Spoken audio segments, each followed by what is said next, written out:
Assalamualaikum warahmatullahi wabarakatuh. Kita lanjutkan pertemuan kita di praktikum penulisan ilmiah. Kali ini kita akan langsung ngebahas tentang proposal karya ilmiah ya. Jadi kita udah bahas banyak banget dari mulai awal pertemuan kita di mata kuliah ini sampai dengan pertemuan terakhir tentang teknis-teknis penulisan, teknis gimana caranya nyari ide dan lain sebagainya. Jadi udah cukup. Saya kira semuanya itu modal kita untuk langsung sekarang masuk ke proposal karya ilmiah. Memang ada beberapa hal yang belum kita lakukan secara lengkap ya, termasuk yang salah satunya adalah praktikum di NVivo. Itu nanti kita lakukan sambil jalan karena di bagian awal ini, di bagian proposal ini kita nggak akan banyak berjibaku atau banyak menggunakan aplikasi NVivo untuk menganalisis data dan segala macam gitu ya. Jadi memang lebih ke gimana sih kalau di proposal ini ide kalian tuh kayak gimana, masalah apa yang mau kalian angkat, kira-kira kalian bakal analisisnya dengan metode yang kayak gimana dan lain sebagainya. Jadi ini hal yang bersifat awal dan bersifat umum gitu ya di proposal karya ilmiah ini. Nah, kenapa ini kita bahas saat ini? Karena memang yang pertama kalian udah secara timeline, kalian udah berada di ujung semester ini ya, semester yang sekarang. Makanya kalian juga harus udah secara timeline, kalian udah harus apply untuk propose ke beberapa opsi untuk tempat magang dan juga tentang penelitian apa yang kalian akan lakukan di tempat magang tersebut. Nah, proposal ini hubungannya dengan magang tadi ya. Kalau di D3 itu hubungannya memang dengan magangnya, karena memang berupa laporan tugas akhir gitu ya. Jadi, berupa laporan magang. Tugas akhir kalian berupa laporan magang gitu ya. Jadi apa yang sebenarnya kalian lihat di sana, kalian observe di sana, atau mungkin memang kalian teliti, kalian analisis lebih lanjut di sana. Itu yang akan jadi bagian dari proposal karya ilmiah ini. Jadi emang waktunya emang sekarang kalian lagi harus ngerjain ini gitu ya. Jadi makanya kita lakukan sambil jalan di mata kuliah ini. Oke, kira-kira itu ya pentingnya kenapa kita untuk belajar tentang proposal penelitian ilmiahnya. Oke, jangan lupa juga untuk melakukan presensi di OCW, kemudian kalau ada pertanyaan seperti biasanya ya. Ya, yang pertama mungkin apa itu proposal ya? Proposal atau usulan karya ilmiah itu adalah ringkasan singkat ya. Jadi di sini ringkasan singkat. Jadi nggak perlu kompleks banget kayak misalnya kalian nulis penelitiannya. Jadi cukup yang singkat-singkat aja, cukup yang penting-penting aja yang disampaikan di sini gitu ya. Jadi key points-nya yang benar-benar disampaikan gitu. Jadi harapannya adalah orang-orang yang bakal membaca, terutama di sini orang yang membaca siapa sih? Orang yang membaca itu adalah kalau di konteksnya kalian sebagai mahasiswa, pasti nanti dosen pembimbing gitu ya. Pasti juga program studi dari manajemen program studi ya. Ini nanti akan melihat gimana kalian bakal ngelakuin research, apakah ini suatu research yang layak untuk dilakukan, yang baik, atau mungkin kalian masih perlu beberapa input yang lain, akan kelihatan dari proposal kalian gitu ya. Jadi harapannya di situ. Jadi memang cenderung ke poin-poin utamanya saja gitu ya. Jadi nggak terlalu banyak informasi-informasi, bahkan bukan nggak terlalu banyak, nggak perlu ada informasi-informasi tambahan yang flowery gitu ya, yang sifatnya hanya tambahan-tambahan saja. Jadi lebih ke key points-nya. Kalian mau bahas apa sih sebenarnya? Masalahnya apa yang pengen kalian kulik gitu ya, pengen kalian teliti itu masalah apa gitu. Dan tujuannya apa kalian eh, apa namanya untuk melakukan penelitian itu tujuannya untuk apa gitu. Kira-kira dengan kalian melakukan penelitian itu ada implikasinya nggak buat organisasi lain mungkin atau buat pemerintah atau mungkin buat entitas bisnis tertentu di mana kalian itu magang gitu ya. Jadi itu hal-hal yang harus diperhatikan.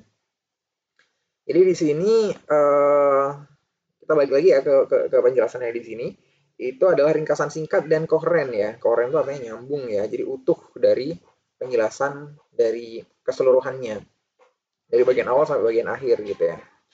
Kemudian proposal ini nanti akan terdiri dari 3 bagian pokok ya. Jadi 3 bagian pokok itu adalah bagian awal, bagian utama, dan bagian akhir gitu. Nanti di masing-masing bagian itu ada sub bagiannya masing-masing gitu ya. Nah, proposal ini sekali lagi, ini hanyalah awal ya, awal sebelum kalian benar-benar melakukan penelitian gitu ya. Jadi kira-kira di-approve atau enggak nih proposal kalian gitu ya.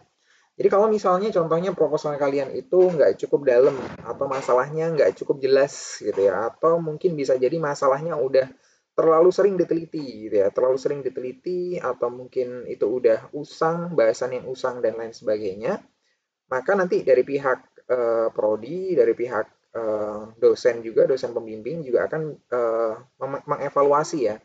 Jadi kalau misalnya memang seperti tadi masih banyak kurangnya, maka emang bisa kita usulin untuk diperbaiki lagi gitu ya. Diperbaiki lagi, dipertajam lagi misalnya, atau mungkin em, ekstrimnya ya ganti topik gitu ya. Karena topik itu mungkin udah topik yang nggak relevan mungkin, atau sekarang udah kerasa jadul dan segala macam ya. Jadi kira-kira kayak gitu. Jadi ini hanya awal ya, awal dari penelitian itu sendiri gitu ya. Jadi emang ini proposal sesuai namanya ya, proposal kayak kalian buat kegiatan.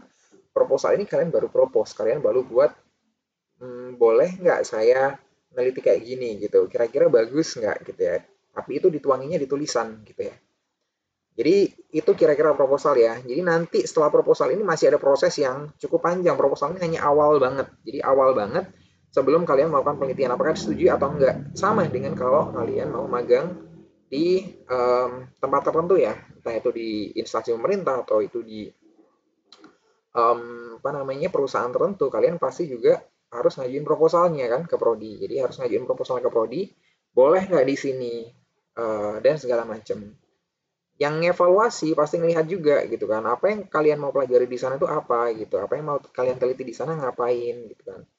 Terus juga informasi-informasi lain yang berkaitan dengan tempat magang gitu. Jadi memang ini adalah sebagai sarana evaluasi dari pihak terkait ya, terutama kalau kalian pasti tentu itu adalah prodi, untuk memastikan bahwa apa yang akan kalian lakukan itu relevan ya, relevan dan perlu dan penting gitu ya.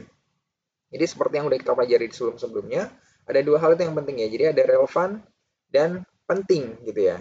Jadi signifikan dan relevan. Itu dua hal yang harus tetap kalian jadikan patokan ya. Apakah penelitian ini signifikan atau enggak gitu kan. Punya implikasi enggak, punya impact enggak gitu kan. Atau mungkin relevan atau enggak nih dengan misalnya dengan pemasaran atau dengan uh, sub bidang tertentu di pemasaran, misalnya digital marketing kayak, atau mungkin pemasaran jasa dan lain sebagainya gitu ya. Jadi dua hal itu harus kita pertimbangkan ya. Oke, kalau gitu kita langsung masuk di bagian awal ya. Di bagian awal, seperti tadi disebutin ya, di proposal itu ada 3 bagian. Bagian awal, bagian utama, dan bagian akhir. Di bagian awal ini bisa dilihat ya yang merah-merah di sini itu 1/2 itu berarti halaman pertama dari 2 halaman yang bahas tentang bagian awal.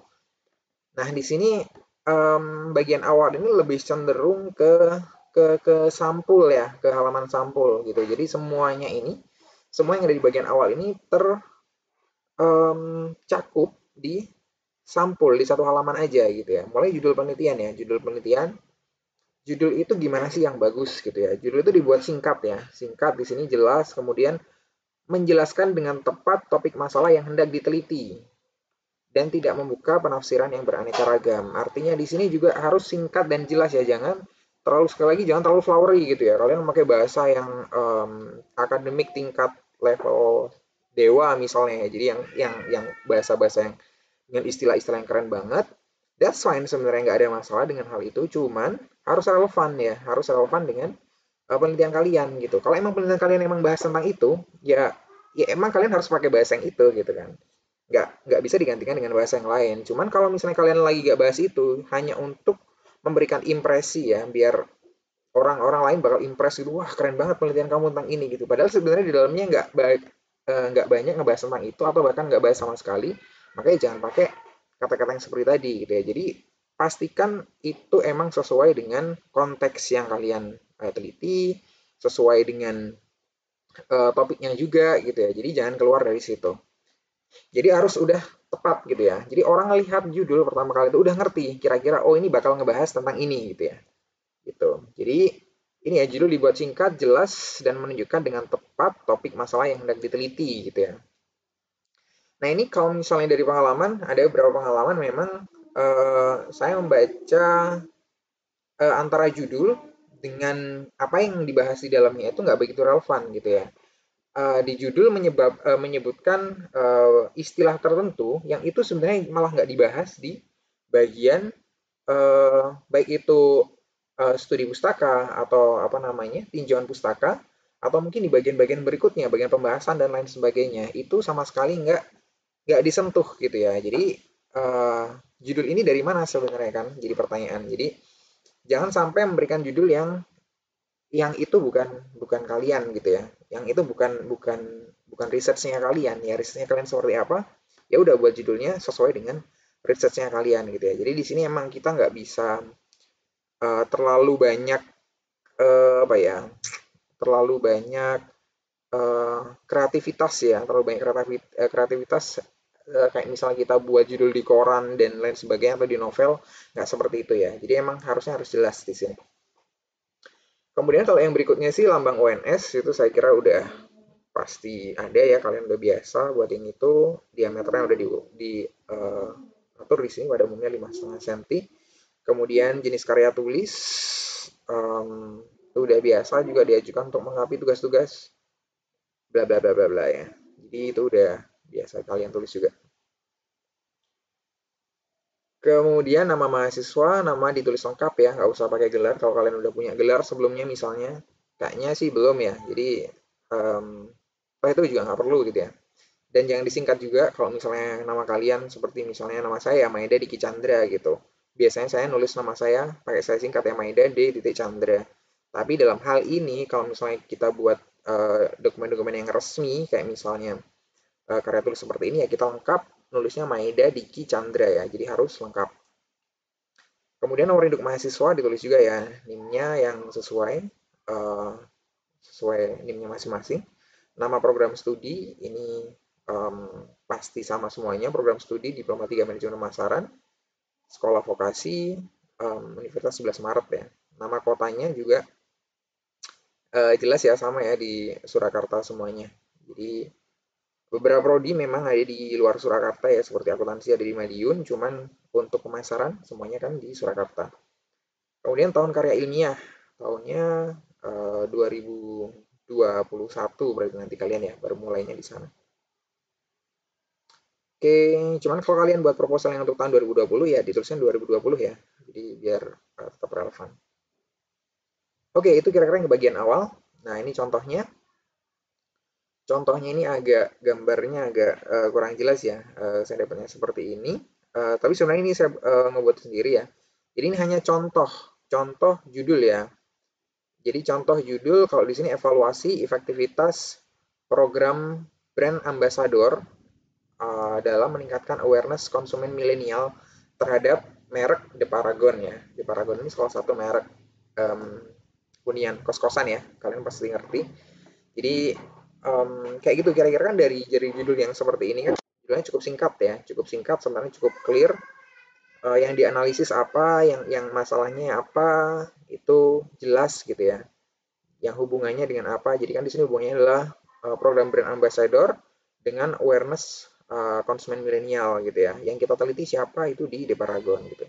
Ini hanya contoh ya. Hanya contoh kalian buatnya nanti ya sesuai dengan konteksnya kalian masing-masing gitu. Jadi yang penting kita dari judul ini nggak tadi ya, nggak terlalu menambahkan kata-kata yang nggak perlu gitu, yang flowery ditinggalin aja. Kemudian di situ ada lambang tugas akhir di bawahnya ya, kemudian diajukan untuk melengkapi tugas-tugas dan lain sebagainya. Itu udah biasa ya kalau kalian buat tugas biasanya juga kayak gitu. Sama oleh nama mahasiswa, nama lengkap berarti di situ NIM-nya berapa. Itu program studi diploma itu udah sama semua ya buat kita sama semuanya. Cuman kalian harus aware tahunnya ya. Nanti kalau kalian ngerjakan penelitiannya di tahun 2021 ya kalian tulisnya 2021. Oke. Oke, itu untuk bagian yang awal tadi ya. Kemudian untuk yang bagian utama, ini isinya sebenarnya, isi dari proposalnya, itu ada beberapa ya. Ada beberapa, di sini ada 4 halaman sebenarnya. Cuman ini sebenarnya semuanya udah kita bahas ya. Ini udah kita bahas pada pertemuan sebelumnya tentang struktur ya, tentang struktur sebuah karya ilmiah gitu. Nah, di sini hanya menjelaskan sih, kalau di proposal ini menjelaskan yang masuk di proposal itu apa aja, bedanya sama karya ilmiahnya gitu ya. Nah, sini kita hanya membahas sampai eh, sampai kalau misalnya di dari karya ilmiah itu hanya sampai pada bab pertama ya. Jadi kita nggak sampai melakukan analisis, kemudian kita dapetin hasilnya, kemudian kita lakukan pembahasan atau diskusi gitu. Jadi kita nggak melakukan itu. Jadi kesimpulan pun juga enggak gitu ya. Jadi memang itu nanti ketika kita udah melakukan penelitiannya. Ini kan kita belum melakukan penelitiannya. Kita hanya propose aja gimana caranya, gimana penelitiannya yang akan kita buat gitu kan. Jadi kira-kira kayak gitu ya. Jadi makanya yang ada di sini adalah latar belakang. Latar belakang ini udah jelas ya. Jadi apa sih yang melatar belakangi penelitian ini gitu ya. Kemudian ada rumusan masalah, udah clear juga. Ini udah pernah kita bahas ya tentang rumusan masalah. Jadi yang sini yang di highlight sebenarnya apa yang jadi masalah gitu ya. Masalahnya apa? Kemudian mengapa masalah tersebut itu menarik perhatian gitu ya. Kenapa sih kok harus diteliti gitu ya? Kenapa kenapa itu perlu diteliti gitu ya, itu perlu perlu diberikan penjelasan gitu ya, jadi perlu diberikan justifikasi ketika kalian nulis itu. Jadi jangan sampai oke, kalian mau meneliti itu, so what gitu loh, so perlunya apa gitu kan, buat buat perusahaan juga perlunya apa, kalau udah tahu hasilnya apapun ya, hasilnya A B C atau D kayak gitu ya. Kalau misalnya udah ada hasilnya, kira-kira perusahaan juga kira-kira butuh nggak data kalian gitu kan, atau hasil penelitian kalian. Kalau enggak, oke, industrinya kira-kira perlu nggak? Atau mungkin jangan-jangan kampusnya perlu nggak gitu? Atau mungkin nggak ada orang yang perlu gitu ya? Nggak ada yang perlu, nggak ada pentingnya kalian melakukan itu. Maka masalahnya berarti kurang tepat ya untuk kita pilih gitu ya. Karena memang masalah tersebut jadi nggak menarik, jadi nggak ada perlunya juga untuk kita teliti gitu ya. Gitu. Jadi itu ya. Dan ini hanya singkat banget kalau di sini kan yang dibahas. Balik lagi ya, kalian balik lagi ke gimana eh, problem statement ya, cara membuat rumusan masalahnya di awal-awal dulu itu, di bagian awal kuliah-kuliah kita. Kemudian yang berikutnya ada research question ya. Research question um, ini udah pernah kita bahas juga gitu ya. Jadi di sini sama ya, harus singkat, padat dan jelas, uh, dan dituangkan dalam bentuk kalimat tanya gitu ya. Jadi apa sih research questionnya itu apa gitu ya. Jadi biar lebih clear tentang apa aja sebenarnya yang jadi pertanyaan yang harus kita solve dari penelitian ini gitu kan. Kemudian tujuan penelitiannya tentang tujuan dari penelitian yang kalian buat sendiri ya, dan hubungannya dengan um, research question tadi ya, dengan research question dan rumusan masalahnya. Kemudian juga ada manfaat penelitian, manfaat bagi baik bagi tadi ya, bagi ilmu pengetahuan atau mungkin um, dalam konteks yang lebih luas juga gitu ya. Itu juga bisa dituangkan. Kontribusi, ini kontribusinya, jadi kan di sini ada kontribusi yang di highlight itu ada berapa ya, jadi ada praktis, teoritis, dan kebijakan. Jadi kontribusinya kalian kira-kira bakal kontribut nggak penelitian ini tuh ke praktis ya, berarti kalau ke praktis itu ke misalnya kalian di tempat tertentu, kalau misalnya saya tadi di Paragon gitu ya, apakah bakal punya implikasi praktis atau kontribusi praktis ke The Paragon as a brand gitu ya, atau mungkin ke pemilik kos-kosan dan lain sebagainya, atau mungkin ke pengguna jasa kos-kosan dan lain sebagainya. Kemudian kalau teoretis itu terhadap teori yang lagi kita eh, pelajarin ya, yang lagi kita analisis juga gitu. Cuman ini bakal mungkin agak-agak jarang ya kalau teoritis untuk kalian di tugas akhir gitu. Dan kebijakan gitu. Kebijakan ini berarti hubungannya sama decision maker gitu ya. Decision maker bisa jadi ya decision maker di sebuah perusahaan atau mungkin pemerintah gitu ya. Bisa jadi pemerintah dengan ngerti tentang penelitian kalian, mereka jadi ada ide untuk ngembangin tentang kebijakannya dan lain sebagainya. Kemudian ruang lingkup dan batasan penelitian ini juga harus clear ya, dinyatakan secara clear. Jadi ruang lingkup dan batasan penelitian itu jadi seberapa lebar sih skupnya gitu ya, seberapa lebar skupnya dan batasannya di mana kira-kira. Kalian hanya membahas sesuatu, bakal membahas sesuatu itu batasannya sampai mana gitu. Itu harus dijelaskan secara spesifik ya, harus dijelaskan secara clear, dijelaskan dengan baik. Kemudian ada tinjauan pustaka atau tinjauan literatur ya, atau literature review. Di situ nanti kalian juga udah ini udah kita pelajarin ya sebelumnya ya, gimana cara ngebuat tinjauan pustaka atau literature review yang bagus, yang kuat, yang relevan, dan juga signifikan gitu ya. Jadi kalian ini refer lagi nanti ke penjelasan yang di pertemuan yang dulu ya. Kemudian di sini juga yang terakhir ada namanya metode penelitian. Metode penelitian ini berisi tentang uraian tentang bahan atau materi penelitian, alat penelitiannya, variabelnya, dan data yang dikumpulkan ya.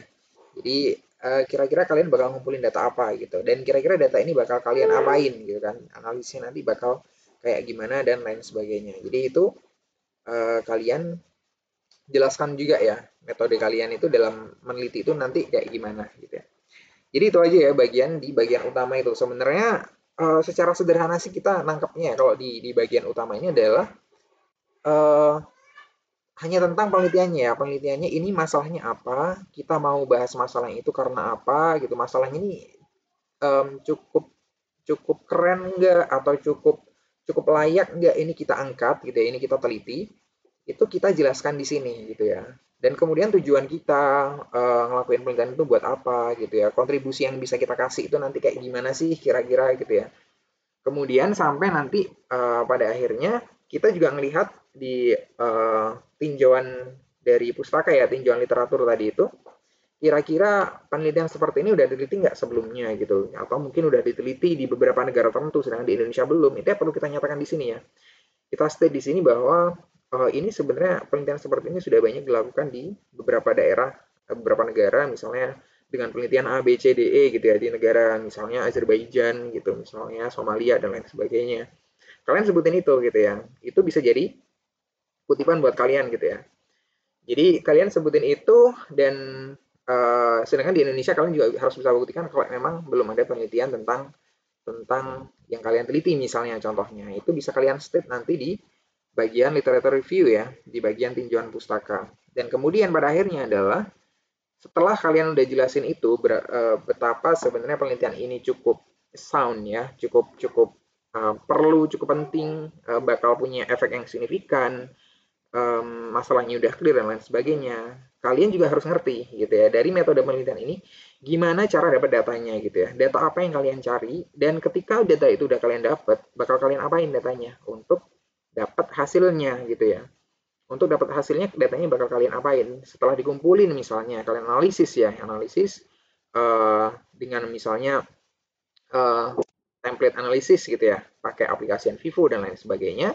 Kalian nanti akan dapat tema tertentu atau mungkin hasil tertentu. Nah, itu bisa dijelaskan ya. Jadi bisa dijelaskan. Dan kenapa kalian memilih metode yang seperti itu dibandingkan metode yang lainnya yang mungkin ada gitu ya. Jadi seringkali di bagian metode penelitian ini dijelaskan terlalu singkat. Kita akan menggunakan template analisis sudah gitu aja, selesai gitu. Seolah-olah udah clear gitu ya. Nah, sebenarnya udah cukup memang gitu ya. Cuman kalau untuk buat karya tulis kalian keren, nilainya bagus banget, ya kalian selalu nyatakan kenapa pilihan kalian, judgement kalian itu kalian anggap benar gitu ya. Jadi kalian kasih aja pendukungnya bahwa penelitian sebelumnya yang tadi saya sebutkan misalnya di Somalia, Azerbaijan dan lain sebagainya juga menggunakan metode penelitian yang sama dengan pertimbangan apa gitu ya. Itu juga bisa kalian sampaikan gitu ya. Itu nggak terlalu menguras terlalu banyak ini kok ya, terlalu banyak pikiran gitu loh. Kalau misalnya kalian baca ya dari screening aja udah kelihatan kira-kira penelitian ini pakai metodenya seperti apa dan lain sebagainya. Oh ya, kayak gitu untuk bagian utama. Jadi di situ tadi core-nya sebenarnya memang core-nya dari proposal ini. Proposal kalian bakal kelihatan bagus atau nggak bagus juga dari bagian utama ini terutama. Karena kalau cover kan semuanya pasti sama ya, covernya gitu. Nggak ada cover yang lebih bagus daripada cover lainnya karena memang bahkan warna aja kalian nggak boleh nambahin warna aneh-aneh gitu ya. Jadi kayak gitu kira-kira untuk yang bagian utama. Kemudian yang berikutnya adalah bagian akhir gitu ya. Ini sekedar daftar pustaka aja sama lampiran kalau ada ya. Kalau di proposal jarang sebenarnya lampiran ya. Cuman Kalau kalian emang ada dan itu harus disampaikan gitu ya, ini udah dipelajari ya di sebelumnya, bahwa lampiran ini yang perlu-perlu aja gitu ya. Nggak usah nambah-nambahin atau nebel-nebelin karya tulis kalian dengan terlalu banyak lampiran. Sekali lagi, karya tulis itu dinilai bagus atau enggaknya bukan dari tebel enggaknya ya. Jadi bukan dari semakin tebel itu semakin bagus, belum tentu gitu. Belum tentu banget gitu. Bisa jadi yang tebel banget tadi itu juga terlalu banyak ngomongin dan ngutip hal yang nggak perlu itu juga bisa gitu ya. Jadi yang baca males gitu kan. Yang baca males nggak dapet intinya, jadi ya nggak bagus jadinya kan. Makanya kita harus bisa memilah-milah dengan baik ya, terutama untuk yang di lampiran gitu. Kalau memang dirasa nggak gitu perlu yang di lampiran, nggak usah dilampirin. Kemudian untuk daftar pustaka ini hubungannya dengan referencing yang kita udah bahas kemarin, referencing style, kemudian referencing citation style gitu ya. Jadi gimana cara kalian mensitasi, mensitasi itu ngutip ya, mengkutip atau mengquote dari penelitian lain ya, dari penelitian lain atau buku atau internet atau sumber-sumber lainnya yang banyak banget jumlahnya gitu ya. Jadi untuk referencing style itu kita akan menggunakan referencing stylenya APA ya, APA apa, APA ya. Jadi kita akan menggunakan referencing stylenya apa ke depan. Jadi memang untuk di D3 pemasaran kita akan fix menggunakan APA ya, instead of Harvard gitu. Sebenarnya perbedaannya sedikit ya antara Harvard sama APA, cuman untuk konsistensi kita akan menggunakan APA gitu. Gitu juga nanti ketika di Mendeley nanti kalian pilihnya harus menggunakan citasinya yang APA ya. Tapi yang bahasa Indonesia kalau penelitian kalian dalam bahasa Indonesia. Oke, kira-kira itu aja sih dari yang harus kita tulis di proposal. Jadi ini dibilang susah juga iya, dibilang gampang juga iya gitu ya proposal itu ya. Jadi kalau kalian udah punya ide yang bagus sama ide yang bagus didukung dengan kalian udah baca-baca di tinjauan pustaka, maka itu bakal ngebantu banget gitu ya. Itu bakal ngebantu banget buat kalian nulis gitu ya. Karena nulis itu kalau nulis di karya ilmiah itu nggak ngarang ya. Jadi kalian bukan cuman duduk langsung berbekal pikiran kalian aja terus langsung nulis segala macam enggak gitu. Kalian juga harus berbekal dengan banyak sources yang dari luar ya, kayak misalnya dari tinjauan pustakanya dan judgement-judgement yang kalian buat itu dasarnya apa juga gitu ya. Itu juga harus dijelasin gitu kan. Oke, kira-kira itu aja sih untuk penjelasannya. Oh ya, sekali lagi untuk daftar pustaka FYI kan ini untuk buku panduannya memang lagi proses ya, lagi proses karena emang banyak banget yang ada di buku panduan tuh banyak banget. Jadi emang lagi kayaknya proses saya dengan Pak Brian. Jadi nanti akan ada beberapa hal yang mungkin kalian belum dapat penjelasannya tentang referencing stylenya harus kayak gimana. Itu nggak masalah ya. Kalian pakai model APA yang berlaku umum aja gitu, yang berlaku umum. Karena memang sebenarnya nanti di buku panduan pun juga akan merujuk ke APA yang berlaku umum gitu ya. Jadi nggak eh, nggak akan jauh berbeda gitu. Kalau misalnya ada perbedaan paling hanya tanda kurung, titik koma, dan lain sebagainya ya. Hanya tanda-tanda seperti itu. Jadi kalian nggak perlu merisaukan dulu untuk daftar pustakanya. Untuk proposal ya, untuk proposal ini, itu silahkan pakai APA yang berlaku umum ya. Jadi nggak harus nunggu dari buku panduannya, karena emang timeline kita udah deket gitu ya. Oke, ini kedobelan, sorry. Kok kedobelan lagi ya? Sorry. Oke, jadi ini tugasnya ya, tugas ke depan sebagaimana di RPS ya. Di RPS itu kita akan melakukan tugas untuk proposal karya ilmiah ya. Jadi tugas proposal karya ilmiah ini kalian buat proposalnya. Jadi ini sebenarnya gini ya, tujuannya dari tugas ini dilakukan itu sebenarnya yang pertama memang mengevaluasi dari pemahaman kalian terhadap keseluruhan materi di mata kuliah ini dari pertemuan awal sampai dengan yang terakhir kemarin gitu ya. Jadi itu yang pertama. Yang kedua adalah nyiapin kalian juga buat proposal kalian itu agar sudah bisa sekalian jalan gitu ya. Jadi kalian ketika bimbingan, ketika mau mulai research dan lain sebagainya, kalian udah mulai magang bulan depan, kalian udah punya bekal untuk buat proposal karya ilmiahnya gitu ya. Jadi diharapkan memang di sini nanti kalian bakal udah siap gitu ya. Jadi nggak nunggu deadline, masih nanti deadline-nya untuk yang proposal karya ilmiahnya, kita proposal magangnya dulu aja, enggak gitu ya, nggak masalah gitu. Makanya kalian harus buat proposal karya ilmiahnya sesuai dengan topik yang kalian minati ya, yang kalian minati. Kemudian juga di sini yang jelas adalah tugas ini adalah dilakukan secara individu ya, sesuai individu. Kemudian perhatikan banget dari materi-materi yang udah kita pelajari ya, tentang gimana cara generate idea, cara nyari masalah gitu ya, dalam tanda kutip nyari masalah. Kemudian tadi ya buat judgement tertentu itu kalian perhatikan dengan baik gitu. Jadi jangan asal-asalan ketika membuat proposal karya ilmiah ini. Kemudian untuk penulisan format ya, ini tadi yang saya sampaikan. Jadi penulisan format station style atau reference style itu kita pakai APA style ya. Jadi yang APA aja. Kemudian kalian nggak usah berdebat nanti ini harus miring, harus titik, harus koma. Udah di ini aja ya, dipakai dulu, dibuat dulu seperti APA yang berlaku umum gitu ya. Dan nanti akan saya share di mana kalian bisa buat atau bisa cek ya untuk style APA yang bisa kalian pakai dengan cepat. Terutama di Mendeley sih ya, kalau kalian buat pakai Mendeley langsung dibuka APA itu udah gampang banget. Kemudian proposal dikumpulkan dalam bentuk ini ya, file Word di Spada. Kemudian juga file PPT juga. Ini dua-duanya dikumpulkan di Spada ya. Jadi kenapa di sini Word ya, bukan PDF? Karena saya pengen ngerti kalian cara nulisnya kayak gimana. Cara nulis di Word-nya itu kayak gimana gitu ya. Itu bakal berpengaruh terhadap apa ya? Terhadap format kalian ke depan gitu ya. Jadi di sini nanti masing-masing mahasiswa juga bakal presentasi ya, presentasi 5 menit dari masing-masing ininya proposal karya ilmiahnya, dan ini akan kita lakukan presentasinya di mulai minggu depan. Jadi akan ada 2 minggu ya, karena nggak cukup untuk 30 siswa. Ini butuh 2 minggu, butuh 2 pertemuan maksud saya. Jadi ada di pertemuan yang minggu depan dan minggu depannya lagi gitu. Atau let me know ya kalau misalnya kalian punya preferensi lain terkait dengan pengumpulan ini. Kalau misalnya kalian nggak senang presentasi yang live, atau mungkin memang kalian bisa lebih siap dengan kalau misalnya kalian buat video di YouTube, let me know ya. Jadi kalian kasih kabar aja di WhatsApp group.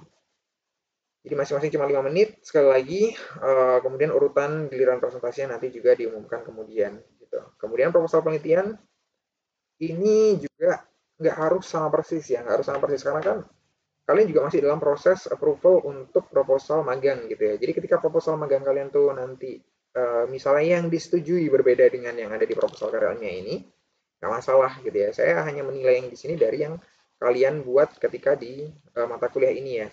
Kalau misalnya nanti kalian buat lagi untuk mata kuliah, untuk penelitian kalian berbeda dengan yang kalian buat saat ini, karena memang ada pergeseran ide atau segala macam, itu nggak ada masalah ya.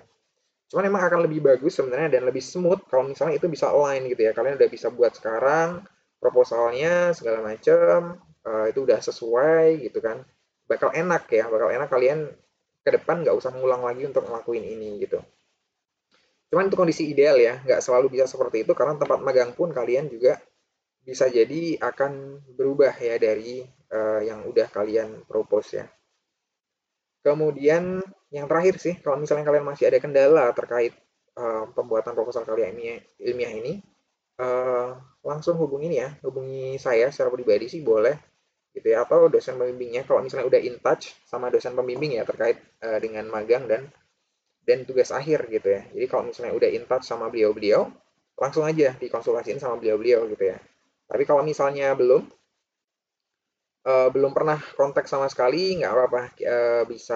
Saya bisa bantu untuk yang di awal ini bisa saya bantuin terlebih dulu gitu ya. Oke, jadi kira-kira itu aja untuk hari ini ya. Jadi lebih ke tugas sih sebenarnya yang memang harus kalian buat dengan segera, dengan cepat, karena memang penampilan kita mepet dan ya semoga nggak ada masalah dengan hal tersebut ya, karena memang di poin yang terakhir ini bahwa kalian masih punya support system dosen-dosen yang bakal siap untuk ngebimbing kalian gitu ya, jadi kalian nggak perlu khawatir sebenarnya. Jadi jangan malu-malu, jangan sungkan-sungkan kalau misalnya emang lost ya, kalau emang nggak ngerti apa yang harus dikerjakan, mau gimana, memulainya kayak gimana, segera ini ya, segera kontak ya. Karena honestly saya pernah berada di titik itu ketika saya kuliah dulu gitu ya. Jadi saya nggak ngerti apa yang harus ditulis dan lain sebagainya. Deadline juga udah mepet untuk proposal sama. Cuman saya belum ngerti pada waktu itu apa yang harus ditulis gitu ya. Dan akhirnya tulisan saya jadinya pada waktu itu nggak cukup baik gitu. Dan saya harus ngerevisi kembali ketika saya melakukan penelitian yang sebenarnya gitu ya. Jadi um, double ini ya, double kerjaan ya. Jadi kerjaan kita malah double-double gitu. Dan kita nggak langsung ngerti jadinya. Jadi nggak usah sungkan-sungkan ya kalau misalnya emang ada yang belum belum paham atau masih ada yang miss di beberapa hal, langsung keep in touch ya secara privat aja di um, WA, langsung aja nggak masalah. Oke, thank you semuanya ya. Kalau misalnya ada pertanyaan, sebagaimana biasanya langsung di WhatsApp grup, boleh gitu ya. Tapi kalau misalnya yang tadi berkaitan dengan um, konteks dari penelitian kalian, bisa langsung di Japri aja nggak masalah. Oke ya, thank you semuanya ya. Mohon maaf kalau misalnya ada kesalahan. Demikian dari saya. Wassalamualaikum warahmatullahi wabarakatuh.